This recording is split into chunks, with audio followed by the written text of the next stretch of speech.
ये है radio India और आप सुन रहे हैं इंडिया की आवाज रैपर क्रिस के साथ। नमस्कार, अस्सलाम वालेकुम सुनने वाली मेरी जनता और अवाम, मैं हूँ rapper Chris and the station is radio India. और आपको तो पता ही है कौन सा शो है, ये है इंडिया की आवाज। तो आते साथ मैं एक अगर सवाल पूछूं आपसे तो कैसा लगेगा आपको? अच्छा लगेगा या बुरा लगेगा? बुरा लगेगा देन आई एम सॉरी, पर सवाल तो करना पड़ेगा ना यार। तो कैसे बातचीत होगी? मैं सवाल नहीं करूंगा, आप जवाब नहीं देंगे, आप सवाल नहीं करेंगे, मैं जवाब नहीं दूंगा, then it won't be a good conversation, right?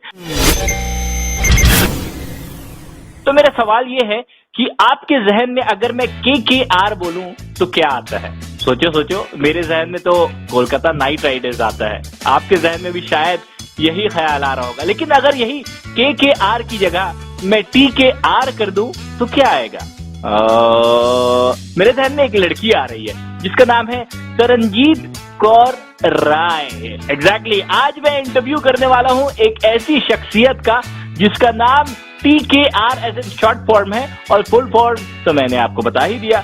उसकी खास बात को मैं बताऊंगा और उसको फोन भी लगाऊंगा रादर। उससे पहले मैं आपको ये जरूर बताना चाहता हूँ कि अगर आप इस शो के जरिए कुछ सोशल मैसेज देना चाहते हैं, या फिर कोई ऐसे बंदे को आप जानते हैं जिसके घर में कोई बच्ची बुला गई है, या फिर कोई बड़े बुजुर्ग बुला गए हैं, लापता हो गए, और आप ढूंढने के लिए जद्दोजहद कर रहे हैं, थाना में FIR करा रहे हैं, जगह जगह पे आप स्टिकर्स दे रहे हैं, तो आप मुझे जरूर बताएं। मैं भी उनका फोटो इस शो में जरूर लगाऊंगा और लोगों को उनका नाम, पता, ठिकाना सब कुछ बताऊंगा। इनफैक्ट नंबर भी मेंशन करूंगा ताकि लोगों को पता चल सके ये बच्चा कहीं किसी को अगर दिखाई भी दे दे तो वो सही ठिकाने में इसको पहुंचा दे। बहरहाल, तो मैं बात कर रहा था उस लड़की की। वो लड़की है इस शो की गेस्ट, तो वो बताएगी अपने ही से कौन है वो और वो करती क्या है, और उसमें क्या ऐसी यूनिक बात है, क्या खासम खास है जिसकी वजह से इस शो में मैं लेकर आया हूं जिनको। Let me dial the number 2 TKR। Hi TKR, कैसे हो यार? Oh my goodness, it sounds like a rap. Hi, I am fine जनाब, आप बताओ। मैं भी बहुत बढ़िया हूँ यार, आपकी तरह खिलखिला रहा हूँ, हंस रहा हूँ, मुस्कुरा रहा हूँ। आपसे और जनता से, सुनने वाली आवाम से मैं मुखातिब हूँ। तो TKR, कैसी चल रही है आपकी जिंदगी और किस तरीके से आपने आज का दिन गुजारा? Hey, Rapper Chris, thank you so much for inviting me here and India की आवाज पे। मैं बहुत अच्छी हूँ, वैसे धमाल करने वाली हूँ। ग्रेट, हाँ मैं जानता हूँ, वैसे भी आप वास्तविकता में भी, रियल जिंदगी में भी आप धमाल ही कर रही हैं। तो लोगों को बताइए, आप आखिर है क्या चीज जिसकी वजह से आपको मैंने इस शो में बुलाया?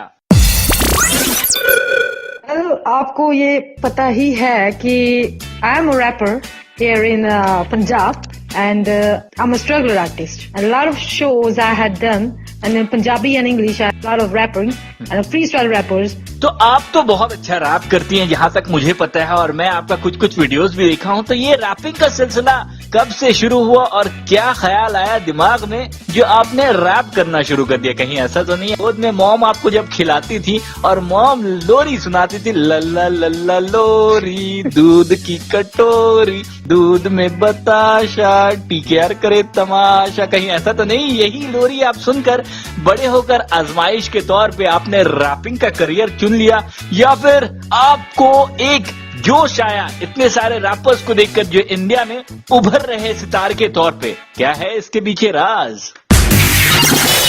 Well, it's maybe you can say that शायद मैंने ये लोरी ज्यादा ही सुन लिया हो, इसलिए मुझे ये बहुत ज्यादा इंस्पायर कर रही है। ऐसे राज तो है कुछ नहीं। जब मैं छोटे होते तो सिर्फ एज जैसे म्यूजिक मैं सुनती थी, मतलब मोस्टली मुझे सिंगिंग का बहुत शौक था, और मैं पोएम्स तो मैं स्टार्टिंग से लिखती थी। And the way I just started this my writing stuff, I don't know about the rapping system actually, I really don't know about that time when I was kid. और after that मुझे जब मैं बड़ी हुई तो मुझे पता चला कि रैप का meaning he rhymes and poem होता है। मेरे ब्रदर ने मतलब जो सजेशन दिया कि तू यूजली करती है, नोट करती है इसके बारे में, तो why you not try for rapping, you should have to try for this. तो मैंने सोचा कि मुझे लगा कि मोस्टली ये तो जस्ट फॉर बॉयज होता है, not for girls. At that time mostly everybody know that ये सिर्फ बॉयज ही मोस्टली करते थे, but I was not ready for that time. But mostly जब मैं यहाँ पर आई और यहाँ पे when I started this work in my university, my lot of friends ने बोला कि you should have to do for this. So after that a lot of competitions came here, तो मुझे पार्ट लेने में मेरे फ्रेंड्स ने सीरियसली फोर्स। तो ये किस तरीके से रैपिंग का सिलसिला शुरू हुआ, ये तो बताइए। मेरा सिलसिला तब हुआ स्टार्ट इन 2012, जब मैं एक्चुअली अपने यूनिवर्सिटी में आई, Lovely Professional University from Jalandhar. And यहाँ से मुझे जब फ्रेशर्स पार्टी में बुलाया, तो वहाँ पे जब हमारी रैगिंग होती है, सीनियर्स ने पूछा कि आपको क्या पसंद है। मुझे एट दैट स्पॉट मुझे कुछ नहीं पता चल रहा था मैं क्या बोलूँ, but at that spot I just told them कि मुझे रैप सुनना पसंद है। मुझे एट दैट टाइम मैंने रैप नहीं स्टार्ट किया था, तो उन्होंने बोला कि यू हैव टू डू। जब उन्होंने मुझे माइक पकड़ाया तो I don't have anything to do, but उन्होंने जब बोला कि आपने करना है, तो मुझे सिर्फ एक बंदे का रैप पता था, Eminem, who is the world's rap god. Then I started that 8 months rap. तो पहली बार मैंने उस टाइम अपनी आवाज सुनी थी, और द क्राउड्स की जो तालियां मैंने सुनी थी उस टाइम, और उनकी इंस्पिरेशन, उनकी मोटिवेशन जब मैंने सुनी, दैट मेक्स मी मोटिवेट। इनकी बातों से लगता है कि ये जो है रैप जो करती है वो इंग्लिश में रैप करती है। क्या आप इंग्लिश में ही रैप करती है, या फिर इंग्लिश के अलावा भी और कोई लैंग्वेज में आप रैप करती हैं? या sure, I am Punjaban and Punjabi ਵਿੱਚ भी मैं रैप करती हूँ। वाह जी वाह, बहुत बढ़िया जी, बहुत बढ़िया। तुसी तो इतनी टैलेंटेड कुड़ी हैं। रैपिंग जो करती हैं आप, तो इसमें लिरिक्स जो है बहुत इंपॉर्टेंट रोल प्ले करता है। हर रैपर्स जो है अपने लिरिक्स लिखता है। आप किस तरीके से अपने लिरिक्स को लिखती हैं या फिर तैयार करती हैं? एक्चुअली मेरे लिरिक्स का लिखना एक्चुअली डिफरेंट वे है। I am a free style rapper, mostly no everybody knows what's free style rapper. And मैं पहले एक्चुअली रिकॉर्डिंग करती हूँ। रिकॉर्डिंग द वे मुझे बीट मिलती है और रिकॉर्डिंग करते हैं हम एट अ स्पॉट। हमें थीम दी जाती है कि आपने इसके ऊपर रैप करना है, एंड देन आफ्टर रिकॉर्डिंग के बाद मैं देन उसको लिरिक्स में लिखती हूँ। सो टू ट्रांसफर ऑन यूट्यूब, तो लिरिक्स का होना जरूरी होता है। I just need 1 mic and 1 beat, that's all I need। तो पहली बार इतने सारे रैपर्स का मैंने इंटरव्यू लिया है इंडिया की आवाज में, लेकिन मुझे आपकी बात सुनकर थोड़ा सा it's kind of shocking to me कि आप जो है लिरिक्स नहीं लिखती, पहले उसको रिकॉर्ड करती है और बाद में फिर उसको अपने पेन से एक लिरिक्स के तौर पे तैयार करती हैं। या मे बी आप बोल सकते हो कि मुझे नहीं पता कि कब से स्टार्ट हुआ, बट मैंने ट्राई किया भी था कि पहले लिरिक्स लिखूं एंड देन रिकॉर्ड करूं। मेरे से ऐसे हुआ ही नहीं, वो बनी ही नहीं है एक्चुअली। फिर मैंने सिर्फ यही स्टार्ट किया कि मेरे से सिर्फ यही होगी, पहले मैं बोलूंगी एंड देन लिखूंगी। आप इस बारे में क्या बोलते हैं कि एक रैपर्स को उसकी आवाज को होना बहुत ही जरूरी होता है? जैसे कि एक रेडियो जॉकी बिन आवाज का अगर वो रेडियो जॉकिंग करे, तो शायद उसके लिसनर्स में कहीं ना कहीं थोड़ी सी गड़बड़ी हो जाए, या फिर उसके फैन बेस में थोड़ी खलल पैदा हो जाए। लेकिन रैपिंग के इंडस्ट्री में आवाज का होना कितना इंपॉर्टेंट रोल प्ले करता है? रैपिंग में क्या हुआ है कि आपका जब तक कितना हाई पिच होगा और आपकी हार्ड वॉइस होगी, उतना ही ज्यादा लोग आपका इंटरेक्शन होता है। रैपिंग है ही एक हार्ड चीज, मतलब आपको इंस्पायर करना है लोगों को, आपको जस्ट द वे आपको सुना, उनको बताना है कि लाइफ में चल क्या रहा है। Singing is the way that you have to just in a flow in any voice, but in rapping you need really hard voice और एंड हाई पिच। रैपिंग की बात से मुझे एक ख्यालात बचपन की याद आ रही है यार, और जब आपसे बात हो रही है तो आप लिसनर्स को मैं ये बात जरूर बताना चाहता हूँ। एक बार पता है मेरा भतीजा एक पोएम गा रहा था, और वो पोएम इतना इंटरेस्टिंग कि वो अभी मैं रैप के अंदाज में उस पोएम को गाऊं तो बहुत ही मजा आता है यार। वो पोएम कुछ इस तरीके से था। आलू कचालू बेटा कहाँ गए थे, कुत्ते की झोपड़ी में सो रहे थे, कुत्ते ने लात मारा रो रहे थे, मम्मी ने प्यार किया हंस रहे थे, पापा ने पैसा दिया नाच रहे थे।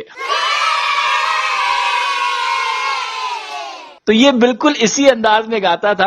कुछ रैपर्स जो इसी अंदाज में रैप भी करते हैं, और कोई रैपर्स तो इस तरीके से एकदम रैप करने लग जाते हैं। तो आपको क्या लगता है डीके यार, ये सवाल ठीक आपके लिए भी है, इस तरीके से रैप करना बेहतर है जो बचपन में मेरा भतीजा करता था, या फिर बाद वाला रैप जो अंदाज मैंने पेश किया वो ज्यादा बेहतर लगता है? दोनों ही रैप का अपना अपना अंदाज है आई गेस। पहले जो आपने बताया कि एक बच्चा किड, वो एक पोएम होगी है, नॉट रैप। रैप को पूरा कंप्लीट करने के लिए उसको एक राइम रिदम में जाना पड़ेगा। जब तक तुम रिदम में नहीं जाओगे वो सिर्फ एक तरह की पोएम ही हो जाएगी। और दूसरी थिंग आप जो कह रहे हो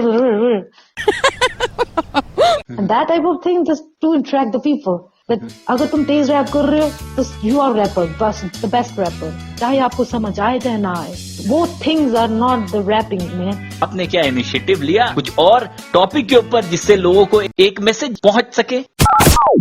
Actually, one track is coming भाई भगत सिंह के ऊपर। Lyrics is already ready and recording is going through that. About that, I want to inspire all the people. तो एक मुखड़ा तो सुना ही दीजिए, क्योंकि ये एक्सक्लूसिव इंटरव्यू है, तो इस एक्सक्लूसिव इंटरव्यू के जरिए कुछ exclusive line. Yeah, sure. Here's a TK यार, 1 and 2 and 3 and 4. Yeah, I'm a TK यार, जटनी कितनी लगदी सरदारनी। I want to make something tack in a strap. ठोक बंदा ठोक कर चौक, जेड़े बनदे ने शेर अज सारे दिन ठोक, क्योंकि जट्टी मैं क्रैक वखरा swag. I'm on a beat, I'm on a track, yeah, just you kind of make it something like a tracking on a wave, but you never being say, but you never being a hate. I would want to make track on that beats. A Bhagat Singh like no banner when a beat. I just when a crime. I don't want to make a crime. You just a streak and a bake in a crime. You just want to share that you don't want to make a harm. So I don't care this drug, sex, all the time, man. You just make sure what you can trap. I don't want to make them, I don't want to hide. Lagdi Sardar, lagdi Tarpar. But you never make a say, mera chalda floor, Jimmy Bichli di tar, man. Just gonna watch out, man.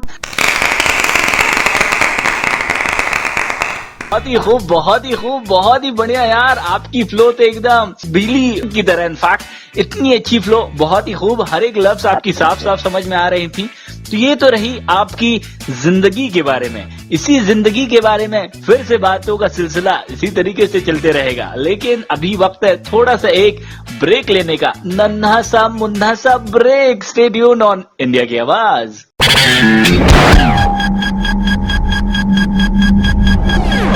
Welcome back on radio India. Show चल रहा है India की आवाज, और मेरे साथ जो लड़की मौजूद है दैट इज TKR। यार जलंधर की ये लड़की है, क्या गजब का रैप करती है। पंजाबी में भी करती है, इंग्लिश में भी करती है। इसका रैप लिखती है, लेकिन लिखने से पहले वो बोलती और रिकॉर्ड करती है, फिर उसको बाद में एक कागज और कलम में नक्शा दे देती है।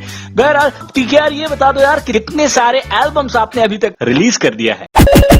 अभी फिलहाल मैंने अपनी एल्बम्स 4 हो गई हैं और 5th is coming soon. And जो 5th का है वो निर्भव और निर्वैर का मेरा है एक song. Thank you so much. जब इंटरव्यू का सिलसिला शुरू हो रहा था तो आप बोली कि मैं जब कॉलेज में रैगिंग काइंड ऑफ इंट्रोडक्शन जब मेरा हो रहा था तो लोगों ने मुझसे पूछा कि मुझे क्या पसंद है। आपने उस समय जवाब दिया, एमिनेम का रैप मैं बहुत सुनती हूँ, मुझे रैप बहुत पसंद है। और इत्तेफाक से आपने उस समय पहली बार स्टेज में चढ़कर रैप कर दिया। तो आपसे अगर आइडल के बारे में पूछा जाए तो कौन कौन से हैं आपके आइडल?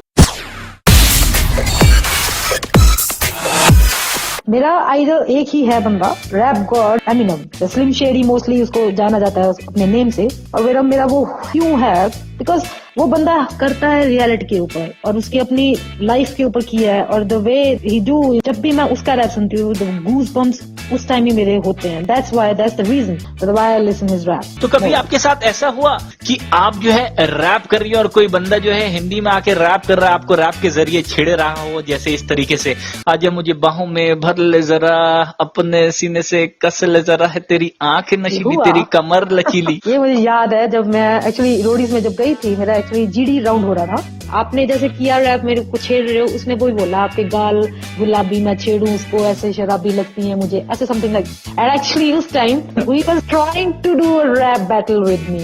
एंड तब मैंने उसको बहुत सुना भी थी अपनी आवाज में। तो उस टाइम मुझे याद है लोग छेड़ते भी है, वो भी फनी है। आप जब रैपिंग नहीं करती हैं तो उस वक्त आप क्या करती हैं? या तो पढ़ाई करती होंगी या फिर आप टीवी देखती होंगी, सही ना? नहीं जनाब, मैं एक्चुअली इसके अलावा फ्री टाइम में मेरा horse riding and rifle shooting मैं करती हूँ। अरे यार लड़कियों को राइफल शूटिंग करने की क्या जरूरत है? लड़कियां तो आंखों से गोली मार दे, अखियों से गोली मारे, लड़की कमाल बेबी अखियों से गोली मारे। अरे यार मुझे जैसे लड़के तो ऐसे ही मर जाएंगे यार, ये राइफल दिखा के डराने की जरूरत क्या है? पता है ना, करना पड़ता है, क्या करे। आजकल उससे काम नहीं चलता, आजकल लाइफ में रियल राइफल चाहिए हमें। हर लड़की को आना चाहिए ये सब कुछ करना, मतलब not even like rifle shooting. I just want to convey about this martial arts भी होने चाहिए। लगता है इस लड़की के ऊपर दंगल का पूरा इफेक्ट हुआ है। बहुत अच्छी बात है। तो इस सिलसिले में बात करूंगा मैं, लेकिन आपके सामने नहीं यार। थोड़ी गुटरगू पब्लिक के सामने हो तो फिर मजा नहीं आता। तो ऑफ एयर में बात करूंगा। मैं तो चल रहा हूं यार। वैसे बहुत अच्छा लगा रैपर क्रिस आपसे बात करके, and thank you so much for inviting me this India की आवाज पे। Keep on watching rapper Chris India की आवाज, keep on promoting him man.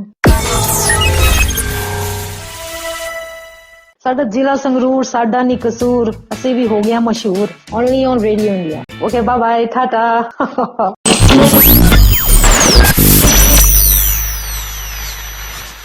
मैं जब हंसती हूँ एक्चुअली मेरी अंदर ही आवाज आ जाती है। मैं ऐसे मतलब आवाज नहीं ना आती मेरी हंसी में, अंदर ही चली जाती है। अंधेरी आ जाती है, मुंबई अंधेरी। हाँ सत श्री अकाल सारिਆਂ ਨੂੰ, बिंदास जीने का।